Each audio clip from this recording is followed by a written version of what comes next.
Welcome back. This is DJ Caleb again, and you have tuned into the DJ 101 blog. So that's the DJ 101 blog. I say it twice so you can get it 2 times. You know what I mean? I want to thank you guys again for tuning in. As promised, I'm going to show you some of my equipment. So I actually came back in my office, and I'm dead tired. It took me forever to figure out how to download my videos off my phone. That could be a whole blog on its own. But I'll show you some of my equipment, and then we'll go from there. All right?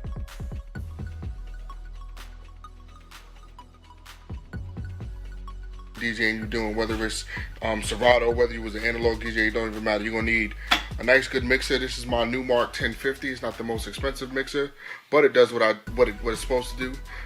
Every mixer has what's called a crossfader. So that thing in the middle right there that I'm touching, that's called the crossfader. These are the faders to your two turntables, which I'll show you in just a couple of minutes. My fade mixer has meters in the middle to tell me, what's what I'm listening to. You got your master button here. You got your individual gains, your treble, mid, bass, all that good stuff. This is your headphones. So when you're listening on the headphones, you could listen to it under the master. I don't know if you can see all that. The master, or you could listen to channel 1 or 2, which is what this is. That's how you control channel 1 or 2, which one you're listening to. That's your headphone volume.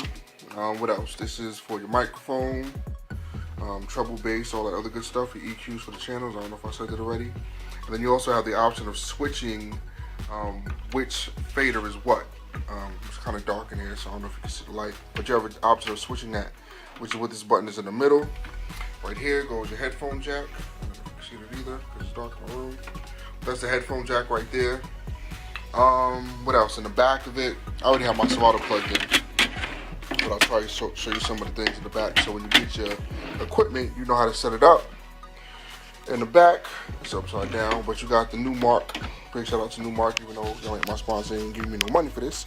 But it's all good, because I got your mixers. A big shout out to Numark. You got the Numark, the model number. This is your grounding screw right here. A lot of times, when you first start DJing, especially when it was analog, you would get a huge hum, because your turntables weren't grounded. So that's what that's for. That's more of electronical stuff I can get into later. I hate to unplug this stuff, but I'll unplug it because I'm going to have to plug it right back in and organize it all over again. But for the sake of this blog, I will do it to show you what's what. On the back, of course, you have your channel 1, channel 2, which is all your fader. As you saw, one side was channel 1, the other side was channel 2. This one, which is on channel 1, is the phono. And normally for phono, you could actually switch right here. There's a phono switch right here. Phono/line switch. So this phono switch allows you to switch it to either line input or a phono, which is what record players originally were. So they had these sections with the RCA cables for the records. This one is a line input. So if you had like a CD player or a CDJ or whatever, you plug it in there. And it's the same thing over here. All right, so you got the ground, and then right here in the middle, again, it's dark, I apologize. You have your record, so if you want to send a record out to a different source, you can do that while you're still DJing. And then you also have your master section. The master section normally plugs into the mixer, or it plugs into your speakers if you want to rig it that way. I don't, because I like to compress my sound when I send it out so that I don't blow my speakers.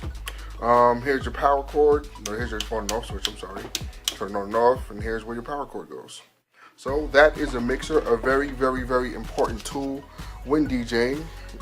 Without a mixer, you pretty much can't DJ, or it's going to sound crazy because you can't control which record you're hearing when. Alright, so that was the mixer.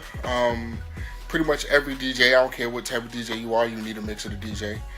Mixers can range anywhere from $100 if you want to get a cheap mixer that doesn't have a lot of quirks to it, to $1,000. The one that I really want is like $1,200. That's the new TTL 57 that Serato just came out with. That's the one that I want, but it's really expensive and I can't afford it because I'm still a working student DJ.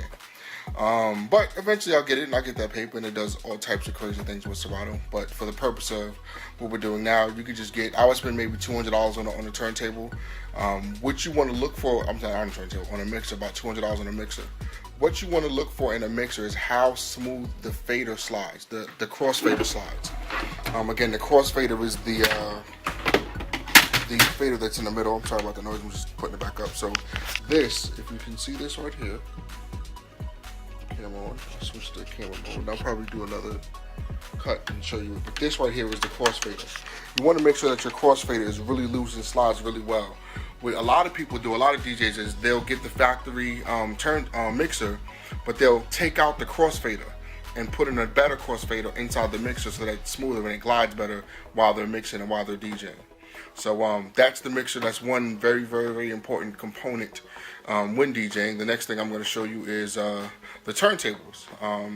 I'll show you the ones that I have and what you want to look for when you're getting turntables. A lot of people nowadays use CDJs, and I'll, tomorrow, whatever, I'll go to Guitar Center and show you some of the equipment that they have, different turntables, different CDJs and stuff like that. But, again, thank you for tuning in. Again, this is the DJ 101 blog, and I'm just giving you the basics, man. All right, so I'm showing you the turntables. You ready? Deuces.